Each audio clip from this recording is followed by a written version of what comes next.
Defense? Robert Flores for Mr. Jimenez. And are you Joe Jimenez? Yes, Counsel, have you received all discovery? Did you review it with your client? yes, Your Honor. Court will find that the state is in compliance with discovery.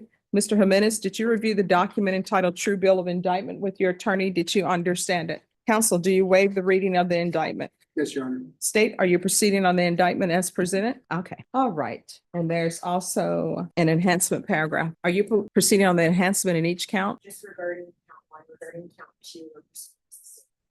Okay, I understand. All right. All right. Mr. Jimenez, did you review the document entitled Court Admonishments with your attorney? Did you understand it? Did you sign it in all the appropriate places? In count one, you're charged with aggravated robbery. If the state is able to prove up the enhancement allegation, your range of punishment is anywhere from 15 years to 99 years or life, and a possible fine up to $10,000. In count two, you're charged with unlawfully carrying a weapon with a felony conviction. All right, just one moment. You're charged with unlawfully carrying a weapon with a felony conviction as a third-degree felony. The range of punishment for that offense is anywhere from 2 to 10 years. If you have a plea bargain agreement with the state, the court does not have to follow your plea. If for any reason the court does not follow your plea and gives you more than you bargained for, the fact that you entered a plea will not be used against you, and you will be allowed to withdraw your plea. Did you understand? Did you understand you have a right to jury trial, a right for you or your attorney to cross-examine and confront any witnesses the state will call, and the right to remain silent? Did you understand by entering this plea bargain agreement, you were giving up those rights? And did you intend to give up those rights and enter into a plea in this case? Counsel, has your client been able to provide you with any defenses? Yes, Your Honor. Do you believe he has a rational as well as a factual understanding of the charges against him? I do, Your Honor. Do you believe he's currently competent and was legally sane at the time of the offense? I do, Your Honor. Mr. Jimenez, has anyone threatened you, coerced you, or placed you in fear to get you to enter this plea? Anyone promised you anything other than the plea? Are you satisfied with the way you've been represented? Are you a U.S. citizen? Yes. Court will find that defendant has knowingly and voluntarily waived his right to jury trial.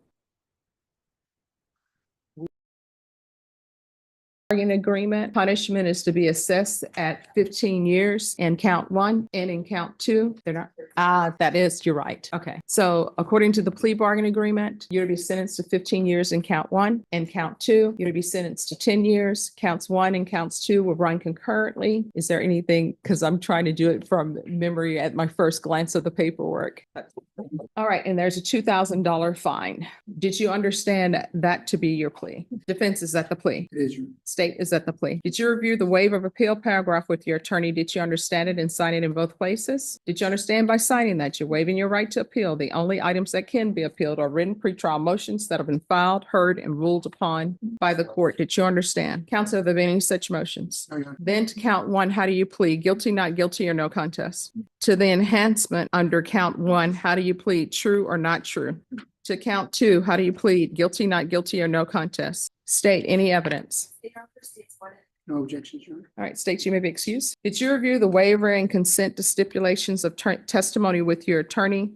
Did you understand it? Did you sign it in all the appropriate places? Again, did you understand you have a right to a jury trial, a right for you or your attorney to cross-examine and confront any witnesses the state would call, and the right to remain silent? Did you understand that today the state will be presenting evidence in the form of witnesses' statements and police reports, but most importantly, there will be no live testimony? Did you understand? Court will find that defendant has knowingly and voluntarily waived and consented to stipulation of testimony and stipulations. Court will accept into evidence states exhibits 1 and attachments, and the court will review the same.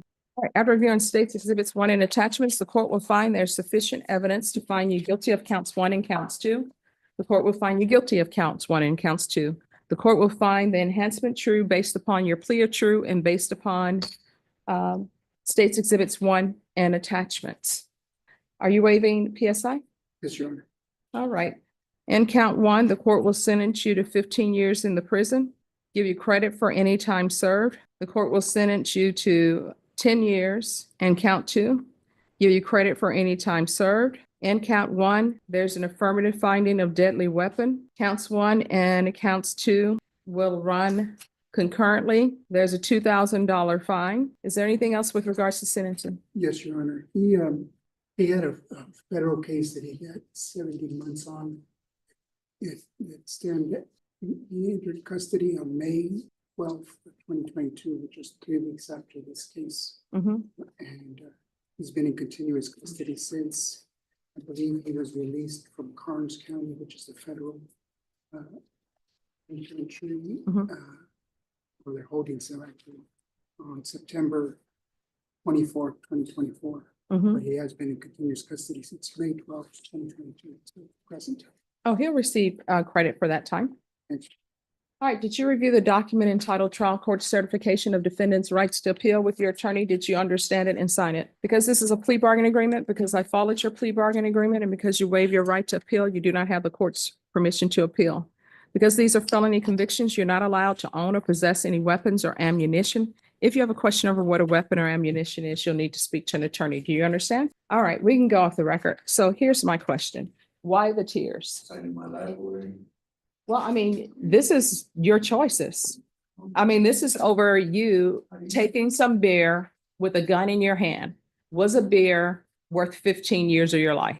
Well, that the stipulations that you agreed to, I've read it, and you put somebody's life in fear of their life because you wanted what they had. So what I can tell you is, if you want to cry, cry for the person that you put their life in danger when they're just trying to do their job.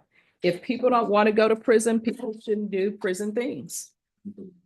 I mean, you had a chance to be in the free world, to be with your children and your wife, but you chose this. So this is where we are. If you would have gone to a jury trial and a jury would have found you guilty, let me just tell you, based on my experience, you know what a jury would have done? They would have looked at your tattoos. They would have known what those tattoos meant, because they would have been told what those tattoos meant during punishment, and they would have gave you life, and they would have went on their way. They would have gave you life on that case. And for the gun case, they would have given you the maximum. So if you don't want to be standing before a judge crying about your wife and children, then stop doing this. All right, good luck to you. Oh, thank you. Thank you, Your Honor. Oh, thank you. You have a good one. Did you have my juice? Okay, just give me one moment. All right, everyone, good afternoon. Okay, that is it. You know, I gotta make sure you guys are awake. There needs to be a snappy comeback. I know some of us have had big lunches, some of us have had small lunches, and sometimes when you have lunch, you get very sluggish. So, good afternoon, everyone. That's better. Everybody wants to make sure you guys are awake. I want to let you know that I appreciate you all waiting in the hallway for us. There were other matters other than this case that the court had to take care of, so that's why you were in the hallway. You are in the 187th District Court on the 4th floor, and the judge is myself, Judge Boyd. So, what floor are we on? What's the court number? Who's the judge? Oh, look, somebody's like you. Okay, so I know what you're probably saying. You're like, Judge, we were standing in the hallway, then you gave us a lunch break, and then we were standing in some hallway. Of course we know where we are, but there's a reason why I ask that. And the reason why is because people who are not normally in this building, sometimes they tend to get lost. And whenever we take a break, you all have to leave the courtroom. And we've had jurors before where we've been waiting for them to come back, and we're like, where are they? And then, you know, some I don't have to tell them, hey, we're not doing court on the Riverwalk. Why are you on the Riverwalk? But there have been others, they have been lost and they're gone to a different courtroom. So if you look up and everybody has left you, if you're able to say 187th, because there's only 187th court in all of Texas. You won't find one in any other place in Texas because they do the court in order of when they were created. So this is the 187th District Court that was created in Texas. And in Bexar County, I'm the only Judge Boyd. So if you remember those two names, people will be able to direct you to where you need to go if you get lost. So this case is a criminal case, and it's the state of Texas versus Mariano Rendon. And I'm going to let the state and the defense and Mr. Rendon introduce themselves to you. State. Good afternoon. My name is Megan Galloway and I represent the state of Texas. I'm Jason Garahan. I'm also a prosecutor. My name is Larry Bloomquist. I represent Mariano Rendon. My name is Mariano Rendon. All right. And so courtrooms are open to the public. And so in the back, if you could introduce yourself, please. Okay. Thank you. Now, the other people you see in the courtroom, they are staff that are in this courtroom, the people who are here, Ms. Abrams, who's there. So they're unrelated to what's happening in this case. Now, sometimes you're going to see people coming through that door. They're coming through that door because they didn't read the sign outside of it that said, "We're in jury trial. Please do not come through that door."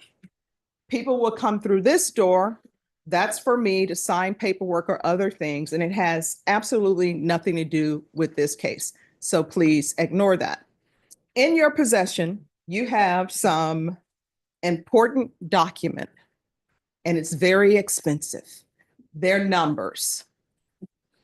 Whenever you have something that you need to say, just raise that card and wait until someone acknowledges you. Then you can speak. Now, why do I want you to do that? Because I always said if I was in a position to make somebody's job easier, I would do it. To my left is the court reporter. If you can imagine, she has to take down everything that everyone is saying. Everybody speaks at a different pace. Some people whisper. If we all talk at the same time, I've seen her work. She could probably take down 5 people talking at once, right, Cindy? But we're not going to do that to her. So what I need is for everyone to speak one person at a time, even though it gets easy when you start speaking sort of conversationally. Don't do that. Don't anticipate what somebody's question is going to be. And the attorneys are not going to anticipate your answer. They're going to let you finish your answer. So what I'm about to do is a test. And hopefully this will be the jury pool that can follow this instruction. Up until this point, no other jury has been able to follow this instruction, but I'm going to tell you what I've told them. And it's been about maybe 60 or 70 jurors, jury trials at least. Everyone raise your card. All right, we're off to a good start. When I tell you to lower your card, I'll see 6 is getting antsy. When I tell you to lower your card, I want you to lower your card. Jurors 1 through 14, lower your card. Jurors 14 through 21, lower your card. Everyone else, your card should still be up. And if your card is still up, to make Cindy's job easier, if there's something that you need to say, I'm going to ask you to stand if you can stand, because it will make it easier for her to hear. Now, will you all be able to do that? Yes. All right. So far, no jury has been able to do that, but I have faith in you. All right. You can lower your cards. All right. So you all have had a chance for the parties to introduce themselves to you. Is there anyone here, and raise your card, is there anyone here who knows any of the parties involved in this case? If you do, please raise your card. All right, I'll take that as a no. So the charges in this case is aggravated assault causing serious bodily injury, and I'll come back and talk to you about that later. Now, neither the state nor the defense attorney can tell you what they think the facts of this case are. The only way you'll hear what they think the facts of this case are is if you are on the jury. Does everyone understand? Yes. So when the state and the defense are speaking to you, they're going to be talking to you in hypotheticals. So don't go in your mind and say, oh, this is about the defendant, because it's not. It is a hypothetical. Don't be Mrs. Kravitz from Bewitched trying to do your own thing. These are all hypotheticals. Does everyone understand? Yes. All right. Now, this is a criminal court. It's a felony criminal court. The way people are held over for trial in felony courts is there's an indictment. An indictment is a piece of paper that tells somebody what they're charged with and where they need to appear. That is all it is. It's not evidence of anything. It cannot be taken as evidence of anything. It's just a piece of paper telling you what you're being accused of. Does everyone understand? Yes. Because it would be a sad, sad situation if somebody just told you, hey, you'd appear in 187 District Court for trial. You're like, okay, what am I on trial for? Well, we'll let you know when we let you know. How many of you, and I want you to practice raising your cards, how many of you have ever had a traffic ticket?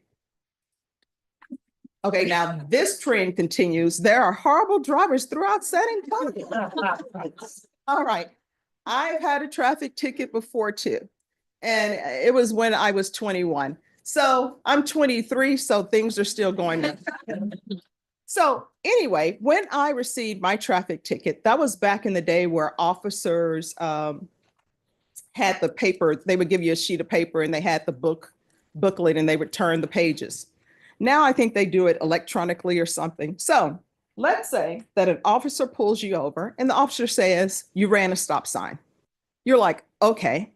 The officer gives you a ticket, and on that ticket, it will tell you, I'm stopping you because I'm saying you ran a stop sign. Well, when you get that ticket, you'll probably end up going to municipal court. It'll probably be on here on Frio or somewhere else.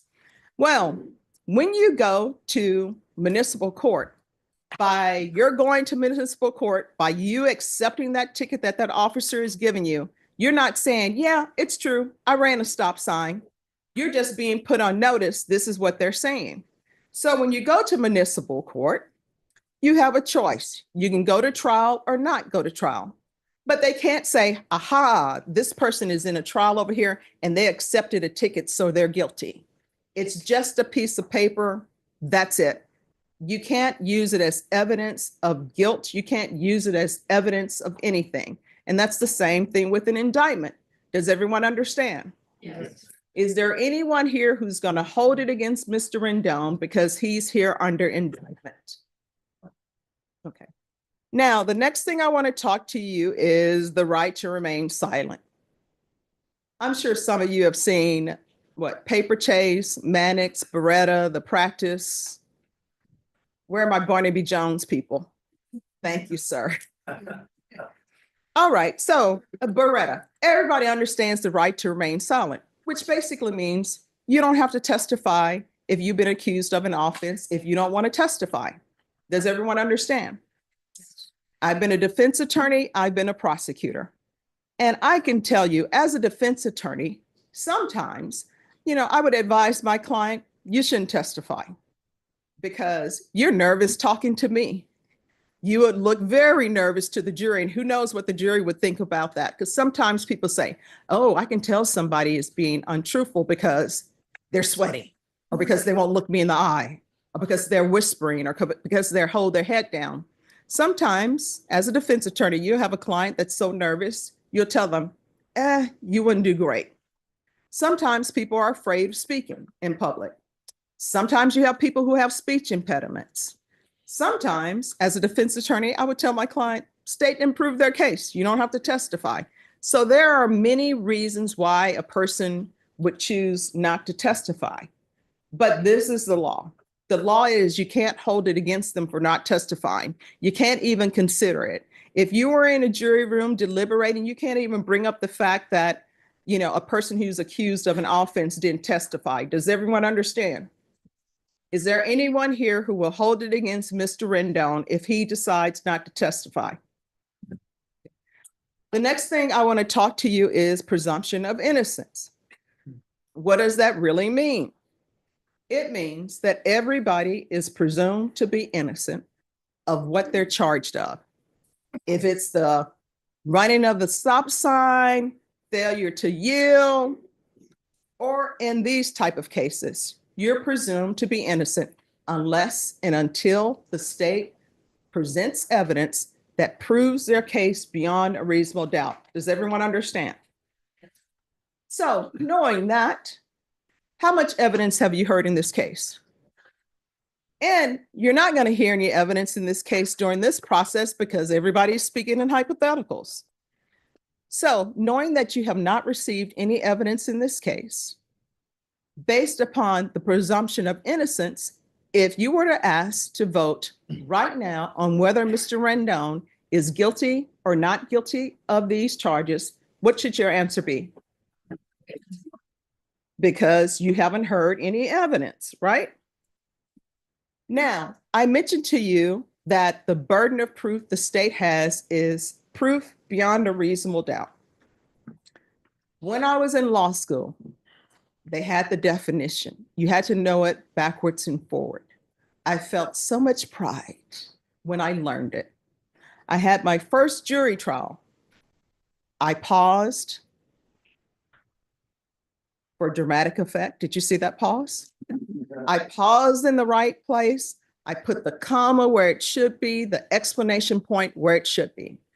After I completed that jury trial, guess what? There is no longer a definition for proof beyond a reasonable doubt.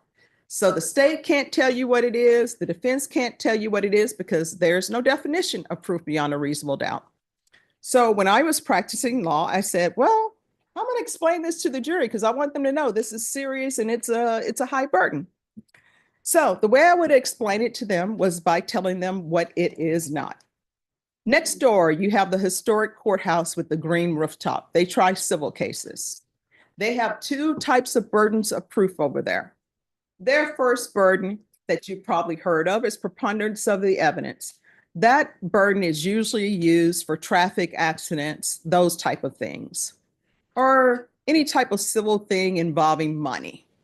Now, what does that mean? More likely than not, if you are ever on a criminal jury trial and you are deliberating on whether someone's guilty or not guilty, and someone says, well, I think this happened more likely than not, you know you are not at the proper burden of proof because that's the burden of proof in civil cases, not in criminal cases.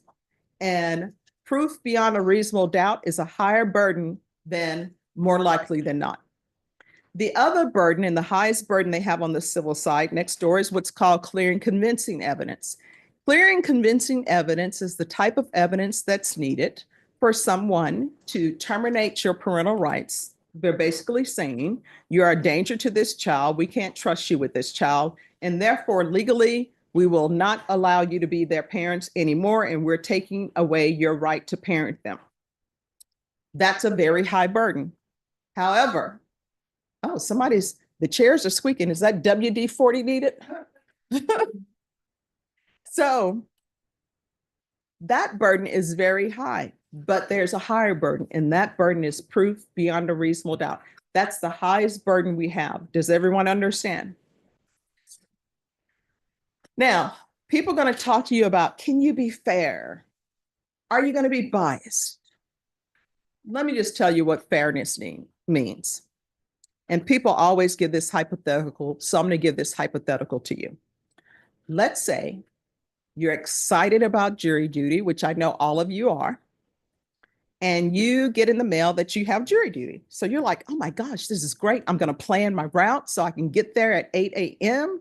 And I know they're going to be ready for us to go. They're not going to have us waiting in the hallway. So I'm just going to do great things as a juror. And when you get up, and you get up extra early, you notice your vehicle is on cinder blocks. Somebody has burglarized your vehicles. They've taken the tires off. You're like, man, curses. I can't believe this happened. But you're still excited about jury duty. So you get an Uber, Lyft, or take the Via, or have your next door neighbor or somebody bring you down. And after you're brought in from waiting in the hallway, you find out that the case that you're going to be sitting on is burglary of a vehicle. Usually people will give you that hypothetical and they're saying, this is not really the case for you, is it? You really can't be fair, can you? So really the correct question is whether or not you will be able to listen to the evidence and make a decision, if you can make a decision on whether somebody's guilty or not guilty. And that would include it in a burglary of a vehicle case if your vehicle had just been burglarized. Or are you going to say to yourself, you know what? I'm not even going to listen to this evidence. This person is charged with burglary of a vehicle and my car was burglarized. Who knows? Maybe it could have been him. I'm just going to find him guilty. Does everyone see what I'm saying?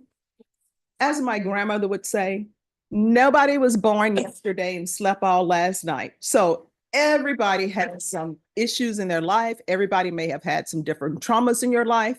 So the question about fairness in this case is whether or not, knowing that the charge in this case is aggravated assault causing serious bodily injury, whether or not if you were selected to be on this jury, would you be able to listen to evidence and make a decision, if you can make a decision, on whether Mr. Rendon is guilty or not guilty?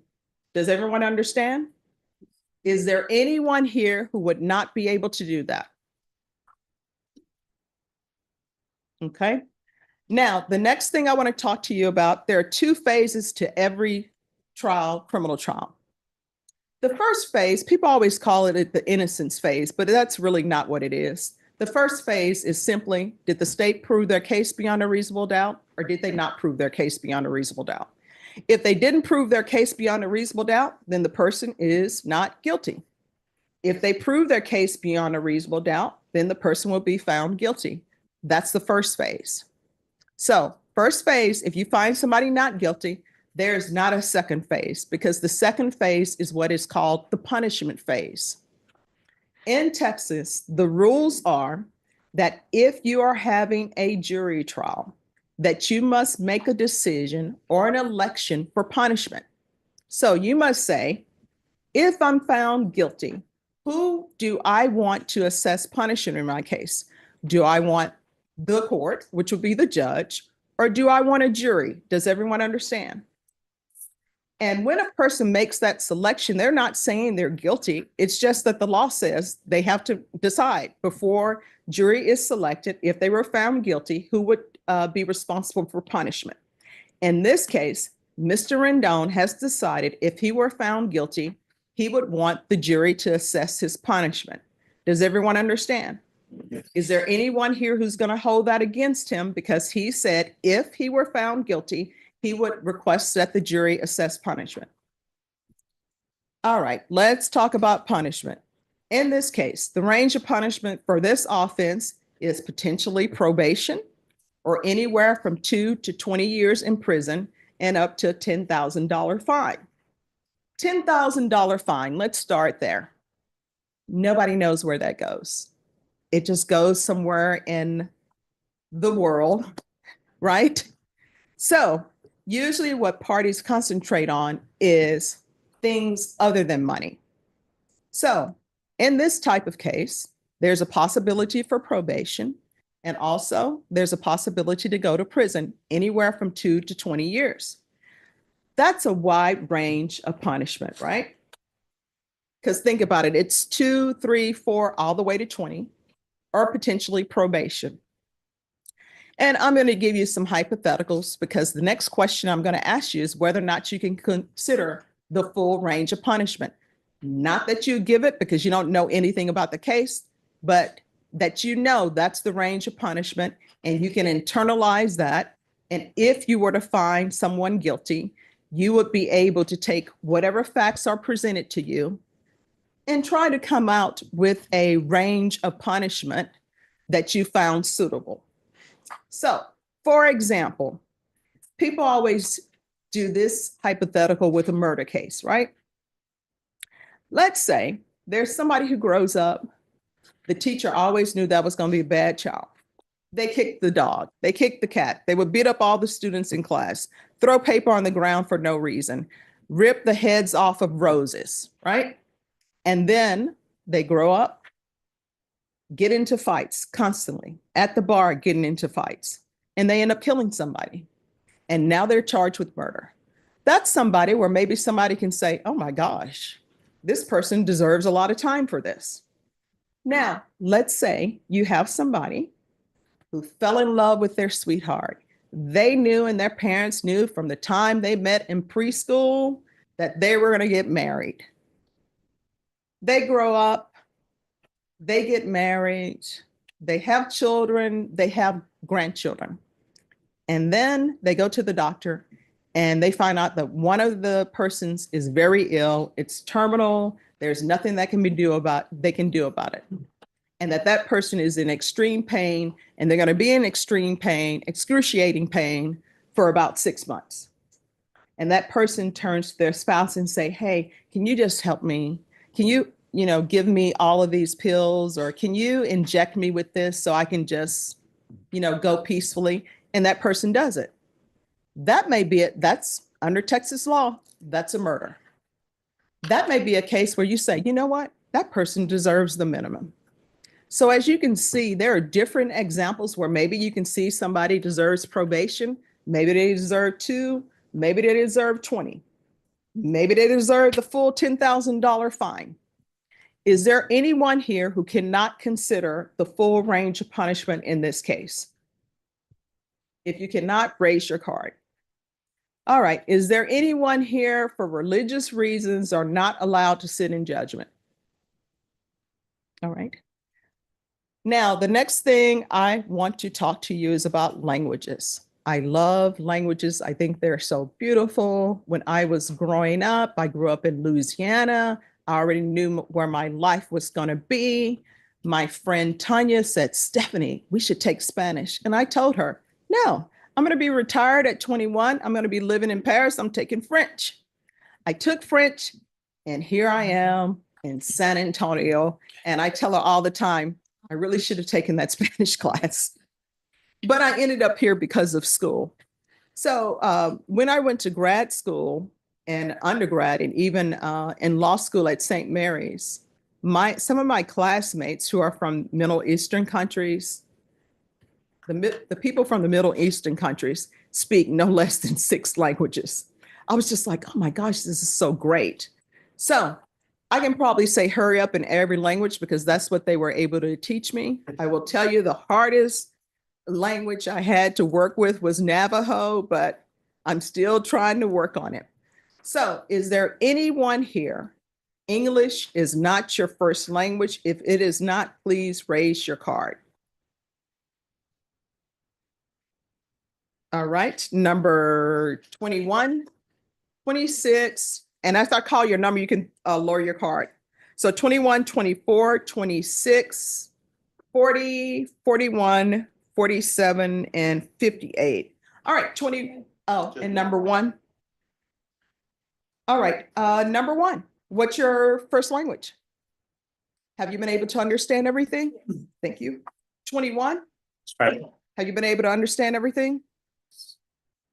All right, I probably shouldn't do this, but I'm just going to remind everybody because I want you all to succeed. Remember about standing when you answer. All right, 24. Spanish. Have you been able to understand everything? Yes, ma'am. Thank you. Number 26. Spanish. Have you been able to understand everything? 40. Spanish, Have you been able to understand everything? 41. Have you been able to understand everything? I'm sorry? I know. All right. Thank you. Number 47. Spanish, Have you been able to understand everything? Thank you. 58. Spanish, Have you been able to understand everything? Thank you. All right, I will tell you all, this is the first time we haven't had different languages other than just Spanish. All right, the next thing I want to talk to you about is time constraints, travel arrangements, that's that type of thing, but it can be any type of time constraints you may have. I'm expecting that this trial may potentially be concluded no later than Friday. Is there anyone who has any travel arrangements of time constraints? Raise your card, and once I call out your number, you can lower your card. So I'm going to give you all 2 minutes to do that because once I call your number and pass you, I'm past you. Okay. All right. Number 9, 11, 37, 42, 48, 47, 54, 58, 65, 68, 69, 73, 74, and 75. All right, number 9, what's your time constraint? All right, thank you. Number 11?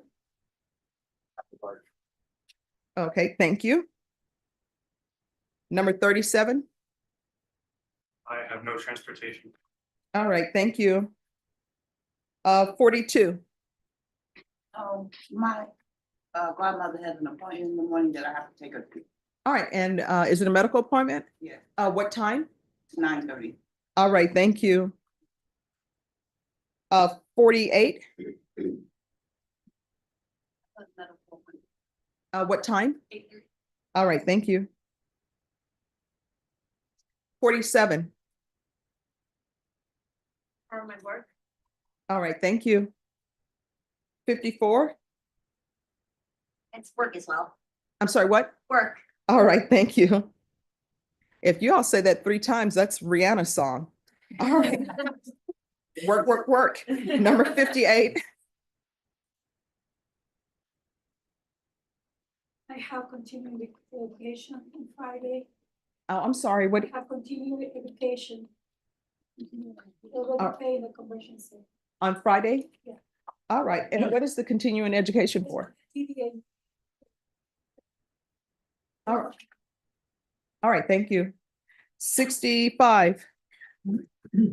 I had tomorrow, I'm attending a concert. It's a non-refundable VIP meet and greet ticket for staying. For staying? What's their top song?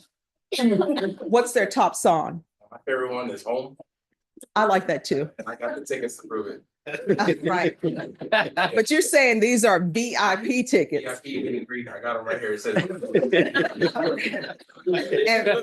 And what time? What does that say? VIP, Yeah. VIP. All right, and what time is that? Or, I have to be there at 3:15 PM tomorrow. All right, how are they gonna give you VIP tickets, then demand what time you be there? Because it's a meet and greet, so we gotta meet them before the concert. Oh, you're gonna get a chance to meet them. Yeah. we got Okay. VIP. All right, thank you. Number 68. Wednesday, my parents are off to Italy for their anniversary. I have to go stay home and watch my siblings. And on Thursday, I have schooling. All right, thank you. And they're going to Italy on Wednesday? I think around 4. Oh. My dad's gotta keep my mother happy. You know how they are. I cannot believe he would even say that. That's true. Got happy wife, happy life.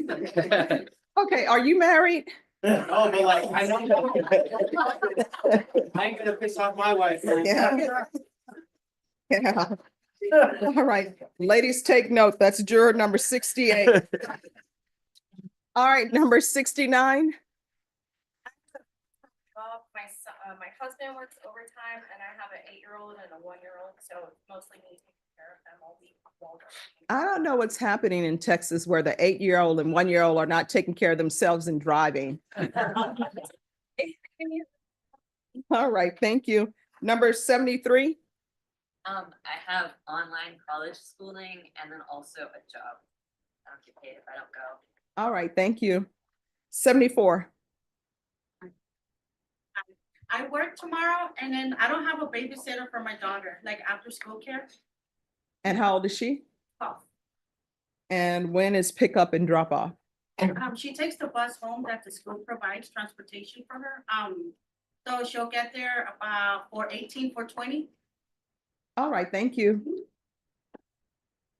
Number 75. I'm a school bus driver and we only have, it's a small district, so we only have 5 buses and bus drivers. And today I had to make my supervisor jump in and do my route. I have 56 kids. Okay. She really didn't want to, but I said, that's your job. Yeah. So there's no VIP here. Thank you. Now she'll understand how difficult your job is. All right, thank you so much. Did I miss someone over here? 36. Don't mess up the everybody's standing. Well, I'm a substitute teacher and I just found out I'm pregnant yesterday. Oh, congratulations. All right. Look, I'm the only one who said congratulations. I guess the rest of them are parents. They already know. All right. Is there anyone else? All right. Yes. What's your number? 49. Yes. I take care of my 8-year-old dad and he has a doctor's appointment on Thursday, Okay. What time? at 9:30. All right. Thank you. Oh, see, that's why I said I was going to keep 45. I'm sorry, I thought the work thing was separate, but just in case it's now, I'm contract, so I don't have any paid days off and I won't get any money if I don't go. All right, thank you. All right, now that you've had a chance to see, what number, 70? Oh, for the work thing, I just thought it was for later. Work. Okay, all right, thank you. All right. So this is what I can tell everyone. I understand when you say, I'm the only person who's working or nobody else can do my job. When people tell me nobody else can do their job, you know what my thought always is? So this is what you're telling me. You're telling me if something were to happen where you retire and say, I'm not doing this anymore, then that job is just, nobody's ever going to be able to do it. It's just going to disappear. So if you're saying you're indispensable for the court, that means if you don't come into work or if you decide you're not going to do that job anymore, that job is just going to disappear from our world because you're the only person in the world who can do it. All right, now that you all have had a chance to see each other, other than standing in line, is there any of you who know each other? If you do, raise your card. Usually we have teachers and students or ex-wife and current wife, but I see that's not the case here. All right, so I'm going to tell you all two stories. Both of them are true stories. I always tell jurors that jury duty is an inconvenience. And it's an inconvenience because one, unless you're down here every single day or often, there are a lot of one-ways. And you try to find where you need to go. There's a lot of construction. And then you see the building, you're like, oh my gosh, I finally found it. It's right there. And then you discover it's a one-way and you can't even turn. And then you start thinking to yourself, there is no traffic. If I just turn, it'll be 2 minutes, I'll be there. And then, of course, you're law-abiding citizens. So you say, no, I'm going to go all the way around and come back. Then I see you all rushing to get to the central jury room. And I tell you all, slow down. They're not starting at 8 a.m. But you all ignore me and you rush. And then it's hurry up and wait. And I say, it's an inconvenience. This is what I call a sacrifice. My family grew up in a small town called Grand Cane, Louisiana. My grandmother, had her children. Her firstborn was a son. Then she had a lot of daughters, then another son. And my uncle was super intelligent. And that was back in the day where all the teachers knew all the students and knew all their families. And when you got one sibling, you know all the other siblings. So my uncle was super intelligent and my uncle kept getting passed from grade to grade because the teacher would tell my grandmother, Miss Lane, we've taught him all we can teach him, and they'd move him to the next grade. Well, when his siblings came up behind him, they didn't appreciate that because the teacher said, we've had your brother. We're going to expect a lot out of you. You better bring the intelligence. So my uncle ends up graduating from high school and he graduates early. When he graduates, a conflict breaks out. You may have heard of it, Vietnam. He goes to my grandmother and he tells her, because of everything that's going on here with civil rights and everything else, I can't prove my lot in life by being around here. So she has to sign up and agree for him to go to Vietnam. And if you can imagine, that's her firstborn son. And I know parents will say, oh, we love all our children the same. There's something about the firstborn because that's your practice child. That's the firstborn. And so she signs up for him to go. And that was back in the time frame. And I know young people don't know what a rotary phone is, but my grandmother did not have a rotary phone. There were no numbers on her phone. You pick it up, the operator answers, and you tell them what you want down. That's why they had the song, Concert Guy, called Beechwood 45789, because you would pick it up and you would say, I want Beechwood 45789. So they didn't have computers either. They didn't have this 24-hour news cycle. What would end up happening, my grandmother did have a television set. Before that, they just had radio and they would listen to the radio to shows like My Gal Sunday and other soaps on the radio. But when they got a television set, It had three stations, ABC, CBS, and NBC. And you really couldn't count on NBC because NBC, the weather had to be perfect. Otherwise, it was not going to show very well. And then at the end of the day, your television set goes off and they play the national anthem and the flag just blows in the wind and you wait to the next day till you get more shows to come on. So she sends my uncle off to Vietnam War. All she has is his number and she's able to write him a letter and you wait for it to come back. My grandmother quickly learned, last thing you want is somebody dressed in military uniforms coming knocking on your door. So I always tell people that's a sacrifice. Memorial Day, Veterans Day, Independence Day, people always want to wave their flags. But then when it comes to your government asking something of you, people are like, I really don't have time.